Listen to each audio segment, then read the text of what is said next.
찬양하실 때 우리의 믿음을 새롭게 하시고 온전케 하시는 주님 바라보며 찬양하겠습니다. 내게 허락하신 시련을 통해 나의 믿음 더욱 강하게 자라나고 험한 산과 골짜기 지나는 동안 주께 더 가까이 나를 이끄시네. 내가 겪는 시험이 어렵고 힘겨워 고백합시다. 내 주님보다 크지 않네.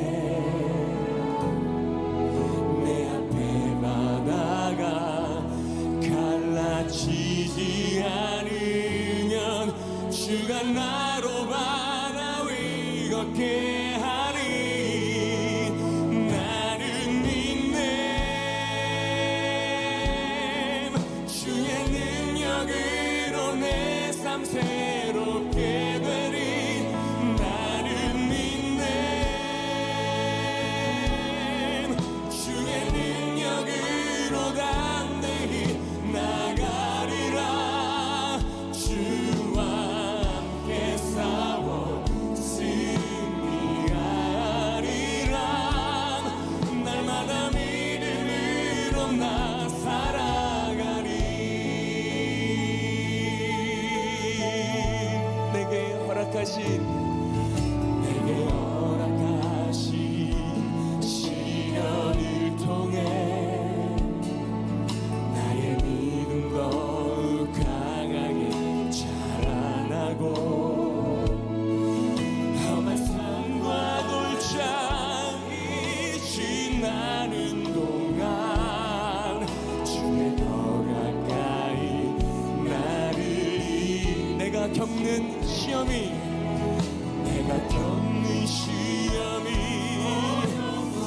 우리 주님보다 절대로 크지 않습니다.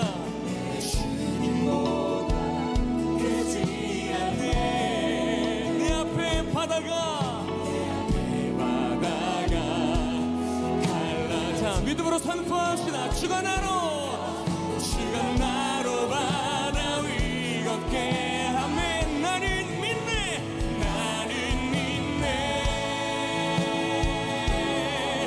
주의 능력으로 내 삶 새롭게 되리. 나는 믿네. 주의 능력으로 담대히 나가리라. 주와 함께 싸워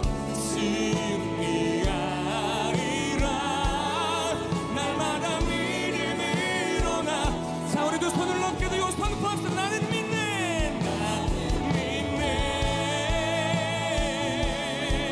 주의 능력으로 내 삶 아멘. 나는 믿네. 아멘. 주의 능력으로 담대히 나가리라.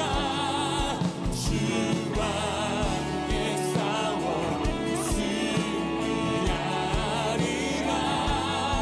날마다 믿음으로 나 살아. 날마다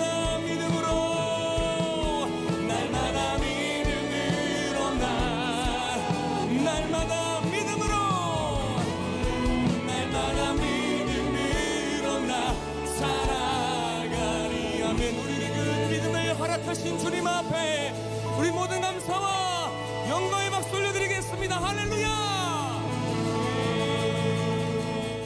여성 그대의 사명이라고 하는 엄청난 주제입니다. 여성 그대의 사명. 여기 다 여성이지요. 남자가 이거 지금 변장하고 오신 분 없지요? 예, 그러면 여러분의 사명이 무엇인지 오늘 한번 살펴보려고 합니다. 첫 번째 이렇게 시작하고 싶어요. 여성은 위대하다. 동의하십니까? 여성은 위대합니다. 여성이 왜 위대하냐? 여성은 남성보다 더 최근에 창조되어 지능과 기능이 더 탁월하다. 뭐든지 최근에 나온 기능이 더 좋잖아요. 차도 최근에 나온 게 몇 년 전에 나온 것보다 낫고, 핸드폰도 최근에 나온 게 몇 년 전보다 낫기 때문에, 남자보다 여성이 더 최근에 만들어졌기 때문에 늘 더 탁월하고 더 세련되고 기능이 탁월하잖아요. 그러니까 오래된 제품은 새 제품을 이해를 못해요. 그래서 남자들은 여자를 이해를 못합니다. 근데 새 제품은 옛날 걸 이해를 해요. 기능이 많기 때문에. 그래서 늘 여성이 남자 보고 도대체 그것도 모르냐고 자꾸 얘기하는 이유가 구제품이라서 모르는 겁니다. 오늘 좀 이야기할 사람이 폴 트루니에인데, 폴 트루니에는 이런 말을 했더라고요. 남성이 여성을 많이 역사 속에서 경멸하기도 하고 무시하기도 했잖아요. 남성이 여성을 경멸하는 이유는 자신의 열등감을 감추기 위해서다, 이렇게 썼더라고요. 이미 우월한 존재라는 걸 안다는 말이죠. 이런 남자들의 뼈를 때리는 명언들이 수도 없이 많습니다. 그래서 여성은 위대하다, 이렇게 표현을 하는 거죠. 폴 트루니에는 벌써 한 100여 년 전에 살았던 사람이지만, 저도 이분의 책을 정말 수십 권 책을 가지고 있습니다. 저에게 참 많은 감동을 주었던 학자인데, 스위스에서 태어나고 내과 의사입니다. 정신의학과 의사이기도 하고요. 그리고 지난 20세기 기독교인들에게 가장 사랑받는 기독 상담가이기도 합니다. 침례신학대학 다닐 때 저도 아내도 이분의 책을 많이 접해서 도움을 받았습니다. 수많은 책을 썼어요.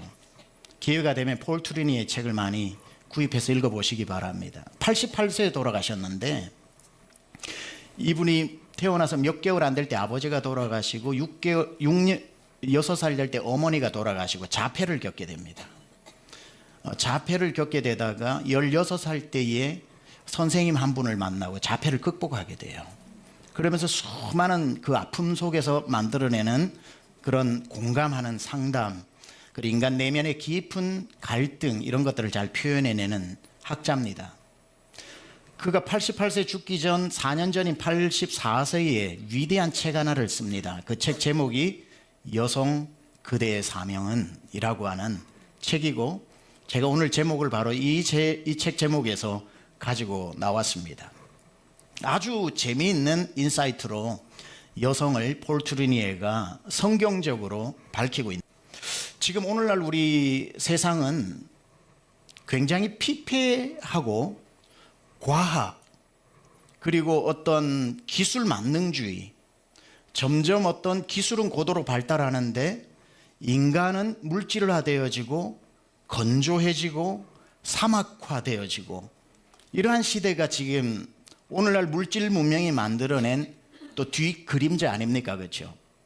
그럼 왜 이렇게 기술이 발달하고 문명이 발달하는데 세상은 이렇게 사막처럼 건조해졌는가 라고 할 때 폴 트루니에는 그 이유를 남성 위주의 역사였기 때문에, 이성적으로 과학적으로 수학적으로 통계적으로 이 세상을 이끌어온 것에 대한 결과라고 밝히고 있는 거죠. 이러한 지금 남성 위주, 이성 위주의 세상을 발달로 이어졌는데, 그 결과로 수많은 문명들이 빗나가게 되었다, 이렇게 폴 트루니에가 이야기합니다. 이 즈음에서 트루니에가 여성들에게 외치는 거예요. 뭐라고 외치냐면, 여성들이요, 남성들이 만들어 온 빗나간 문명들을 치료하고 새로운 문명을 열어가십시오. 이것이 여성의 사명입니다 라고 이야기하는 거예요. 남성에게 이 세상을 맡겨놨더니만 피폐해졌다, 이 말이에요. 이제 이 피폐해진 사막을 다시 오아시스로 바꾸려면 여성이 필요하다는 거죠. 여성이 이 시대를 부여잡고 이 시대에 꽃을 피우고 생수를 흘려보내고 바람이 불어오고 새가 다시 지저귀는 사막을 오아시스로 만들 수 있는 것, 이게 여성의 사명이라는 겁니다. 그래서 지난 근대의 역사가 나는 생각한다, 이성적으로 고로 존재한다. 고기토 에르고 숨으로 오늘날 사회가 이 지경에 왔다면 이제 새로운 세상은 이 명제로 시작해야 한다는 거예요. 나는 공감한다. 그러므로 존재한다. 나는 사랑한다. 그러므로 존재한다. 나는 배려한다. 고로 존재한다. 여성이 가지고 있는 감성, 영성, 공감, 배려, 사랑, 이러한 것이 이성이 만들어 놓은 이 사막을 다시 오아시스로 바꿀 수 있다라고 이야기합니다. 제가 이렇게 말을 만들어 봤습니다. 아버지가 혼자 자녀를 키우면 집은 사막이 되고 말지만 엄마가 함께 키우면 그 집은 오아시스가 된다. 쓰고도 참 놀라운 말이에요. 제가 만들고도. 예. 아버지가 혼자 자녀 키우면 집은 사막이 되지만 엄마가 함께 키우면 그 집은 사막 가운데 있는 오아시스가 된다. 여러분의 집은 여러분 때문에 지금 숨쉬고 사는 거예요. 여자가 없다면, 여성이 없다면 사막이 되고 무덤이 되고 마는 거죠. 세상은 사랑과 위로와 공감과 배려가 넘치는 여성이 꼭 필요합니다. 그래서 하나님이 여성을 만드시고 여성을 이 자리에 또 부르신 겁니다. 여러분의 가정에 여러분이 없었다면 여러분의 집은 지금 사막, 모래투성인 사막 또는 모래의 사막 한가운데에 공동묘지가 되어 있을 겁니다. 여러분이 그토록 때로는 지겹게 지긋지긋하게 생각하시는 살림, 지긋지긋하다는 그 살림이 살린다는 동사의 명사형 아닙니까? 살림. 내가 오늘 짓는 그 밥이 우리 집을 살림. 내가 빨래하는 그 빨래 하나가 우리 남편의 길을 살림. 내가 오늘 청소하는 그 청소 하나가 우리 아이들을 알러지에서 보호하는 살림. 살림이라는 게 여러분의 무한 반복되어지는 그것을 살리는 행위, 살림이라고 말하니 살리는 사람이 집에 없는데 집이 어떻게 살아나겠습니까? 공동묘지가 되고 마는 거지요. 살림이 없었다면 남편도 살아있지 못하고 자녀도 살아있지 못합니다. 그래서 혹자는 이렇게 또 말을 해요. 인류의 절반은 여자다.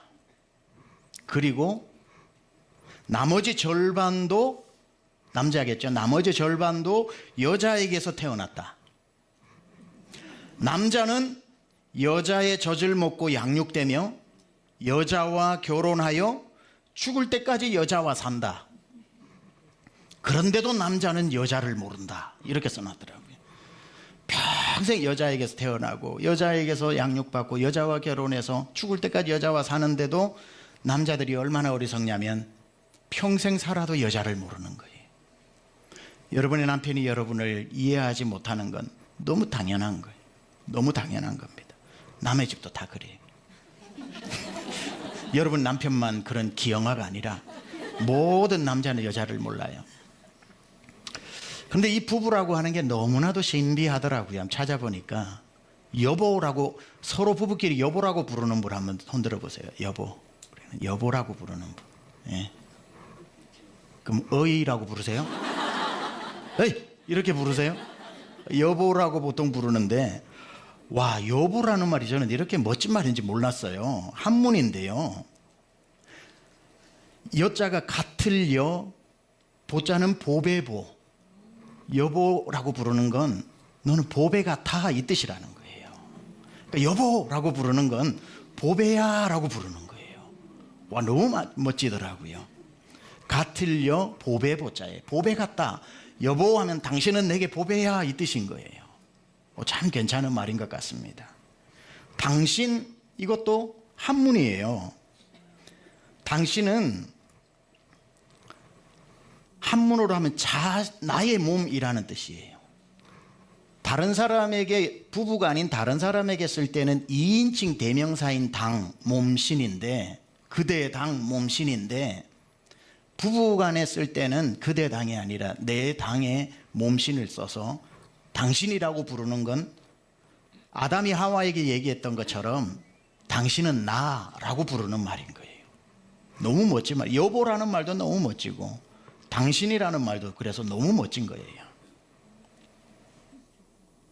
마누라라고 부르는 사람이 있죠. 마누라. 그건 두 가지 설이 있는데 하루 종일 일하고 집에 와서 남편 밥 해주고 빨래한다고 남편은 옷 갈아입고 소파에 배 뒤집고 앉아서 리모컨 돌리고 있는데 아내들은 계속 청소하고 밥하고 그럴 때에 안타까워서 남편이 아내에게 해주는 말, 마 누워라, 이 말이라는 거예요.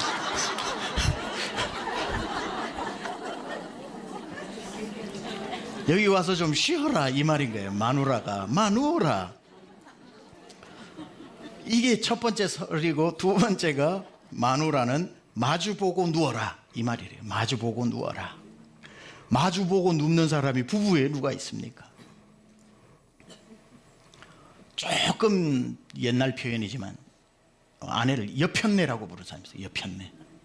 이놈의 여편네가 막 이러면서 싸울 때 막 쓰는 여편네가 무슨 말에서 나왔냐면 옆에 있네라는 뜻입니다.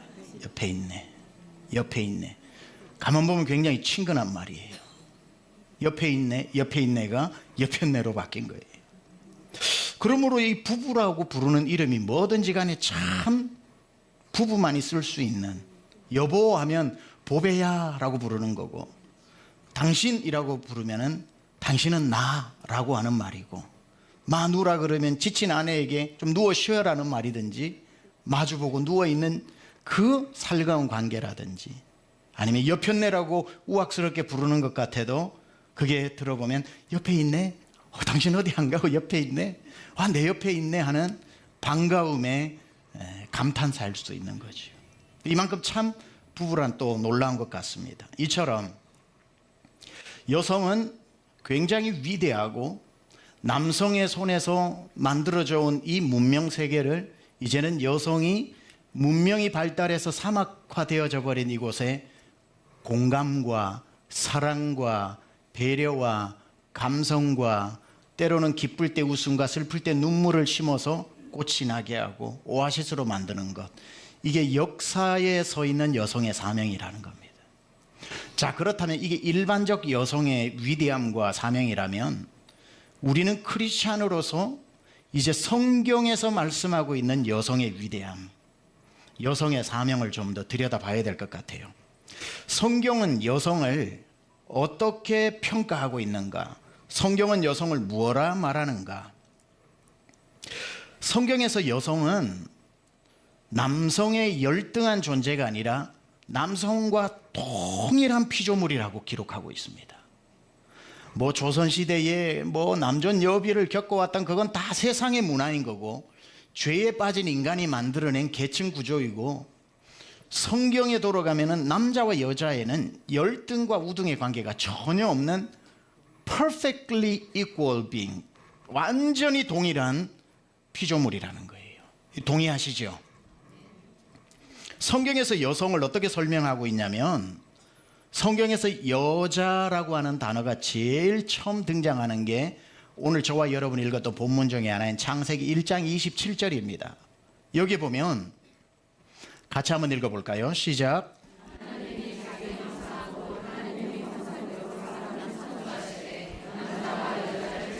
하나님이 자기 형상, 곧 하나님의 형상대로 사람을 창조하시되 남자와 여자를 창조하시고, 이렇게 나와 있어요. 자, 누구와 누구를 창조했다고요? 남자와 여자를. 다시 한 번만 더 묻습니다. 하나님이 누구를 창조하셨다고요? 남자와 여자를. 여기서 주목해야 할 것은 창세기 1장 27절은 아직 하나님이 하와를 만드시기 전이라는 거예요. 하와를 만드시는 게 2장 18절인데 1장 27절에 하와를 만들기도 전에 뭐라고 기록해 뒀냐면 하나님이 남자와 여자를 창조하셨다라고 기록해 두고 있는 걸 우리는 주목해야 합니다. 여기서 알 수 있는 것은 하나님이 여자를 만드실 계획이 없었는데 아담 혼자 만들어 놓고 보니 너무 외로워 보여서 마음을 바꾸시고 계획을 수정하여 급조하여 여성을 그제야 만드신 게 아니라는 거예요.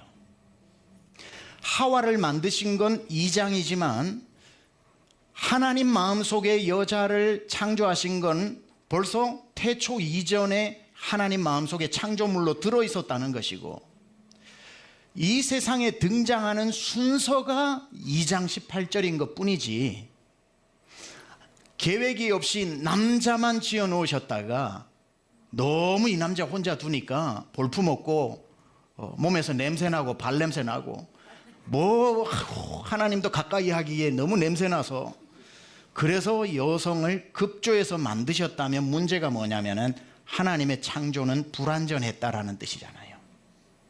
왜냐하면은 하와를 하나님이 6일 동안 온 세상을 만드시고 보시기에 좋았더라고 했을 때는 하와가 등장하기 전인데, 그러면은 하나님의 창조가 끝이 났는데 나중에 보니까 아이고야 좀 부족했네 하고 다시 만드셨다면 하나님은 실수하시는 분이 되는 거고, 안 완벽하신 분이 되는 거고, 하나님의 창조의 허점을 드러내는 거기 때문에 절대 그럴 수 없다는 거예요. 등장이 2장이지만 6일 동안 창조하시는 아담 속에 하나님은 이미 남자와 여자를 하나님의 형상대로 창조하셨고 마음속에 계셨고, 그리고 하나님이 남자와 여자를 동일하게 만드셨다라는 거, 이게 여성의 성경적인 위치인 겁니다. 남자들의 말에 자꾸 이렇게 열등감으로 속으시면 안 됩니다. 1장 오늘 27절에 남자 여자를 다 하나님의 형상으로 지은 겁니다. 1장 27절 다시 보면요, 하나님이 자기 형상 곧 하나님의 형상대로 사람을 창조하시되 남자와 여자를 창조하시고, 그러니까 남자만 하나님의 형상으로 지은 게 아니라 자꾸 여자는 남자의 뼈로 만들었다고만 얘기를 하는데, 그게 아니라 하나님의 형상으로 만들어졌다는 거예요. 뼈로 만들어지는 거는 그 과정인 뿐인 것이고, 여성도 남자와 하나도 다를 바 없는 하나님의 완전한 형상을 닮아 지어진 존재라는 것, 완벽한 인격이라는 것, 이게 성경이 말하는 여성의 지위입니다. 지위. 그래서 절대로 열등한 존재도 아니고 계획에 없는데 급조해서 필요에 의해 만들어진 존재도 아니고, 하나님이 애초부터 계획하여 만든 완벽한 작품이라는 거, 여러분 꼭 성경적 여성의 정체성을 유념하시기 바랍니다. 자, 그리고 난 뒤에 남자와 여자를 만드시고 난 게 1장 27절이고 그 다음 구절이 몇 절이겠어요? 27절 뒤에니까 28절이겠죠. 1장 28절은 구약 성경에서 제일 중요한 문화명령이라는 게 들어있는 겁니다. 그래서 1장 28절을 같이 한번 읽어보겠습니다. 시작. 하나님이 그들에게 복을 주시며 하나님이 그들에게 이르시되 생육하고 번성하여 땅에 충만하라. 땅을 정복하라. 바다의 물고기와 하늘의 새와 땅에 움직이는 모든 생물을 다스리라 하시니라. 남자와 여자를 창조하시고 28절에 주목해야 되는 게 복수형 단어입니다. 하나님이 남자에게가 아니라 그들에게 복을 주시며, 하나님이 아담에게가 아니라 그들에게 이르시되 생육하고 번성하고 땅에 충만하고 땅을 정복하고 바다의 물고기와 하늘의 새와 땅에 움직이는 모든 생물을 다스리라는 것은 아담에게 주신 명령이 아니라 남자와 여자에게 다 주신 공통된 명령이라는 거예요. 아담이 그 일을 해야 되는데, 생육하고 번성하고 다스려야 되는데 혼자 힘드니까 돕는 게 아니라 문화명령, 이 땅에 있는 것을 통치하고 다스리고 하늘에 있는 것이나 바다에 있는 생물이나 이 땅의 모든 생물을 지배하고 다스리고 생육하고 번성케 하는 것은 남자에게 주신 명령이 아니라 그들에게 주신 명령이라는 거, 여러분에게 주신, 여성에게 주신 동일한 명령이라는 걸 알아야 되는 겁니다. 남자들은 칼을 들고 말로 저 몽골 대륙을 질주하고, 여성들은 그 뒤에 그 전리품을 가져오는 것을 그냥 먹고 살아가는, 그냥 남자의 보호를 받는 존재가 아니라 역할이야 그걸 이루기 위해서 팀을 이루어야겠지만 동일하게 하나님은 이퀄리티, 동일한 존재로 만드셨고 동일한 사명을 주신 존재라는 거예요. 단 0.1%도 차별이 없다는 거죠. 남자와 여자에. 둘에게 똑같이 하나님이 그들에게 뭘 주셨다고요? 복을 주시며 그랬거든요. 그러니까 하나님은 남여에게 똑같이 복을 주시고 똑같이 명령하시고 똑같이 다스리는 권세를 주셨다. 그래서 성경은 남자와 여자를 차별하지 않았습니다. 그래서 아담이 하와를 보고 외쳤던 탄성이 창세기 2장 23절 하와가 잠든 사이에 만들어지고 눈을 떴을 때에 뭐라고 얘기합니까? 아담이 이르되 이는 내 뼈 중에 뼈요 살 중에 살이라 라고 이야기했던 거 제가 자주 얘기하는 건데요. 여기에서 말하고 있는 아담이 말했던 이는 내 뼈 중에 뼈요 내 살 중에 살이라고 하는 말은 영어 좀 쓸게요. You, 하와, you belong to me. 너는 내게 속했다라고 하는 소유격이 아닙니다. 여자는 남자의 소유물이 아니에요. 한글로 읽으니까 내 뼈에 내 살이요 하니까 꼭 소유격처럼 느껴지는데 히브리어 원어를 그대로 하면은 you belong to me가 아니라 you are me입니다. 보어, 여러분 들어보셨죠? 보어. 영어 공부할 때 A is B 해서 A와 B가 똑같을 때 사용하는 B 동사를 보어라고 얘기하는 거죠. 여기서 말하는 게 뭐냐면은 This is my bone of bones. 이건 나다라고 말하는 거예요. 너는 내 거다라고 말하는 게 아니라. 그러니 여성 하와와 아담은 한 사람인 거지 하와가 아담에게 소속된 소유물이 아니라는 거예요. 여러분은 남자의 소유물이 아닙니다. 여러분은 완벽한 한 존재이고 부부는 한 사람인 거예요.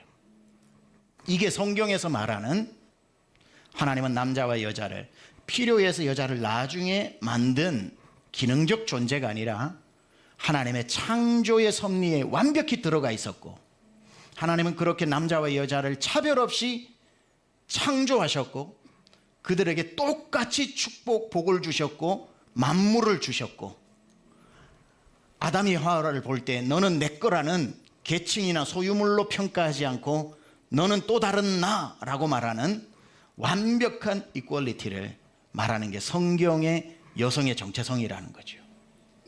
이제 그렇다면 성경의 여성은 원래 하나님은 여성을 위대하게 만드셨고 두 번째 성경은 똑같은 존재로 만드셨다. 존재론적으로는 다를 바가 하나도 없다. 이제 세 번째 여러분하고 나누는 것은 그렇다면 남자의 역할이 있고 여자의 역할이 있을 텐데 존재론적으로는 동일하나 역할적으로는 다를 거 아니에요.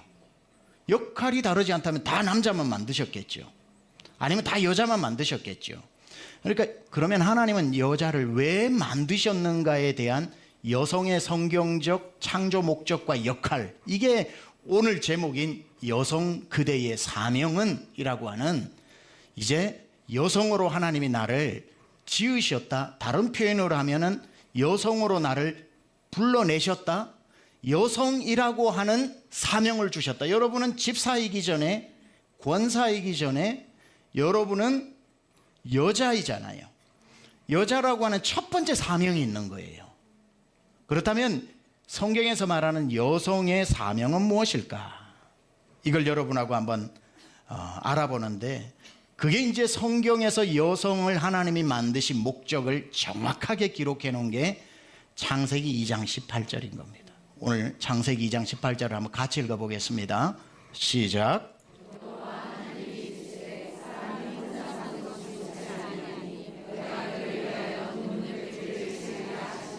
자, 여기에 여성을 만드는데 여성의 역할이 뭐죠? 돕는 배필을 지으리라 하시니라.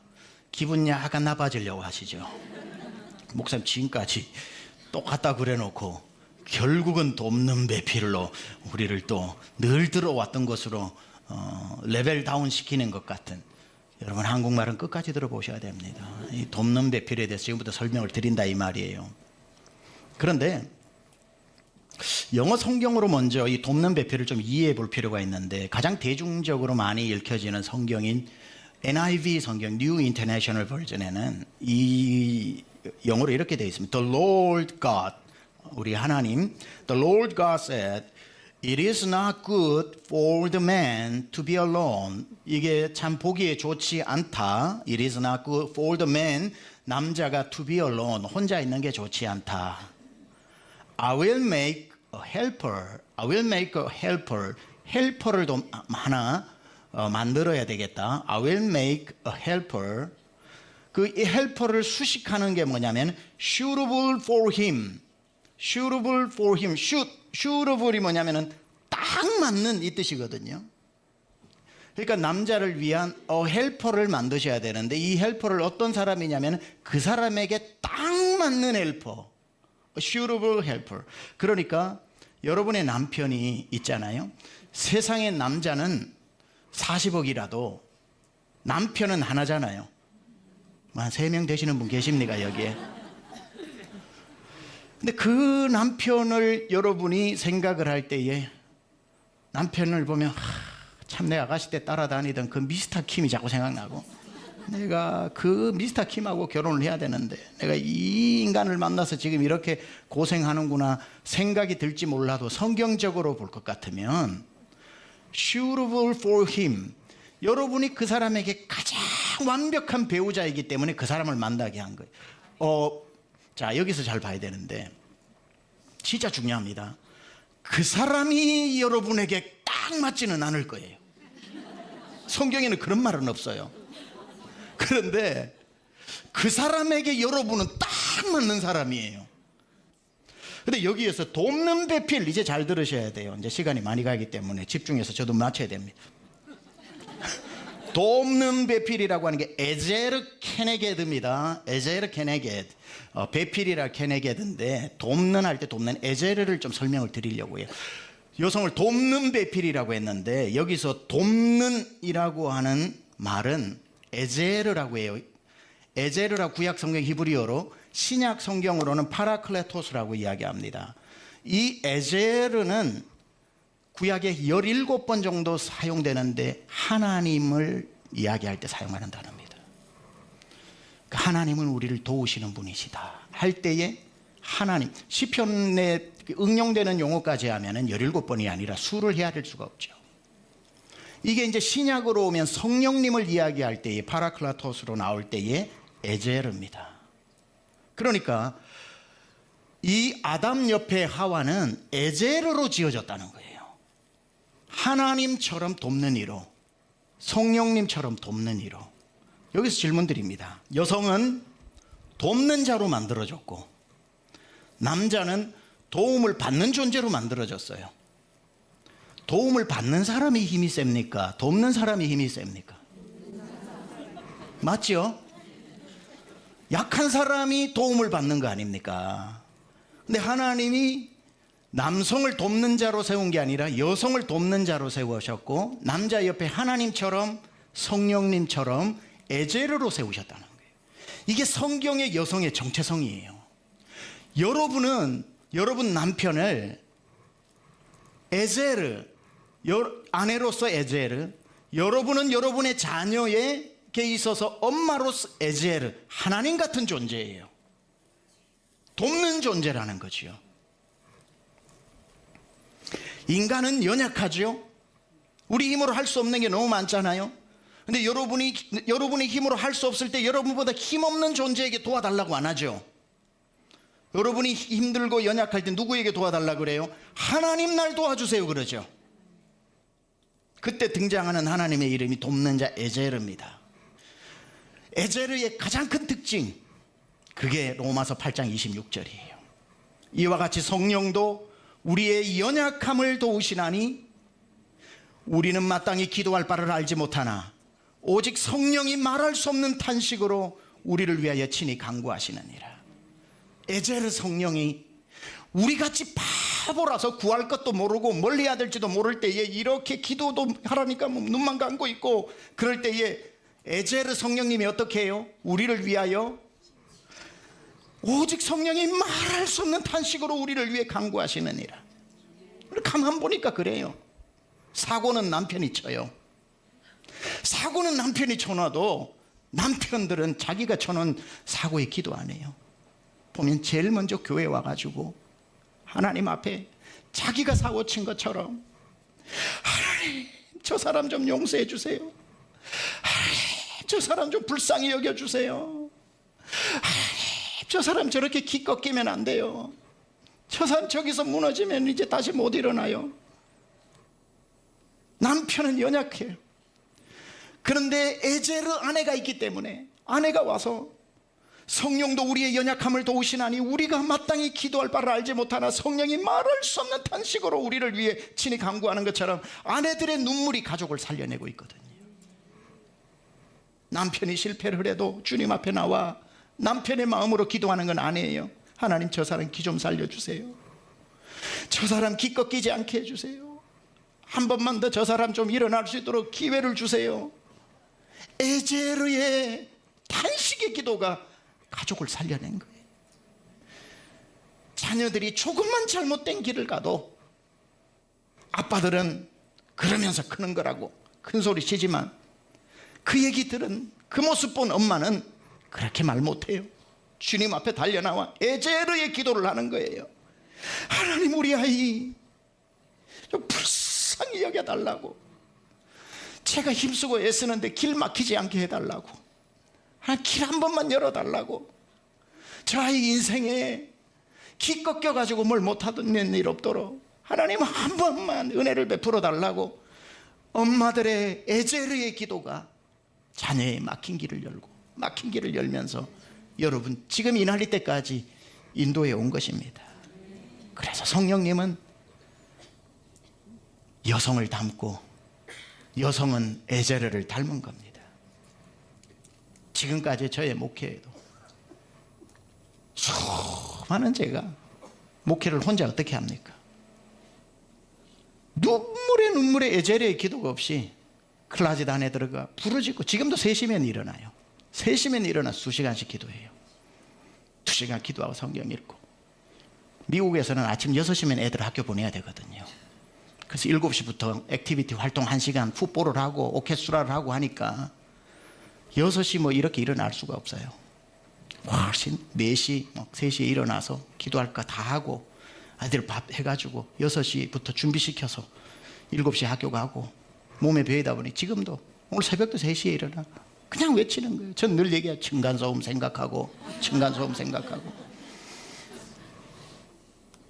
그 기도가 살리는 거거든요. 미국에서 세미양교회 저 큰 성전 구입할 때 기도하는데 하나님이 처음으로 중고차 버리고 새 차를 사봤어요. 새 차를 1년 만에 융자 다 갚고 딱 됐는데 기도하는데 하나님이 그 차 팔아서 드려 그러시더라고요. 그래서 집에 가가지고 저는 교회 차 몰고 집사람이 이제 그 몰고 다니는 소형차인데 여보 하나님이 그 차를 팔아서 드리라는데 하니까 자기는 집에서 기도하면서 저보고 그날 너무 놀랐어요. 차 팔아서 드리래요? 나는 오늘 여기서 기도하는데 집 팔아서 드리라고 그러던데. 그래가지고 둘이 다 응답 받았는데 어느 게 맞냐 할 수 없어가 집도 팔고 차도 팔았잖아요. 몇 번 판지 몰라요. 부모님 물려준 큰 땅도 아니지만 혼자 어떻게 팔아요? 유산 하나도 없어요. 다 팔아가지고 성전에 헌금해가지고 미국에서 한 번도 입된 적 없어. 에제르죠, 에제르. 돕지 않으면 못해요. 아까 이실 짓고 하네요. 지금 박사과정 마무리 단계라 가지고 머리가 잼이 되는데 처음에 몇 주 전부터 저보고 왜 여성 예배를 나한테 자꾸 이렇게 하라 그러냐. 여성 예배 중요한 건 알지만 나 I'm not ready 여보. 나 준비 지금 안 됐는데 나보고 어떡하라 그러냐고. 여보 여성이 살아야 교회가 사는 거야. 우리 교회 여성이 살아야 교회가 사는데 그건 당신이 앞장 안 서고 그냥 성도에게 맡겨가지고 하면 힘이 나겠냐고. 또 하는 거예요. 그리고 꽤 잘하잖아요. 와가지고 지금 아무 일 없었다는 듯이 그냥 그게 고마워. 내가 박수 칠 뻔했네. 내가 박수 칠 뻔했네. 여하튼 뭐 우리 집 얘기를 해서 죄송합니다만 여러분의 집은 아니겠어요? 얼마나 여러분의 에제르의 기도로 참 어리석을 수밖에 없고 고집불통이고 남의 말이라고는 아무도 안 듣는 남편도 자녀도 성령처럼 여러분이 말할 수 없는 탄식으로 기도해 주어 남편 좀 불쌍히 여겨달라고, 우리 자녀 좀 불쌍히 여겨달라고 기도했던 그 절절한 에제르의 기도로 여러분이 오늘도 안전하고 이 자리에 나와서 여러분은 가정의 에제르가 되겠지만 여러분이 그 역할 감당하기 위해 진짜 우리 에제르인 성령의 도우심을 받아야겠지요. 7주 동안 우리의 영원한 에제르 대신 성령의 도움을 받으시면서 여러분이 살고 가정이 살고 나라가 살아나는 그 놀라운 은혜가 있기를 우리 주님의 이름으로 축원합니다.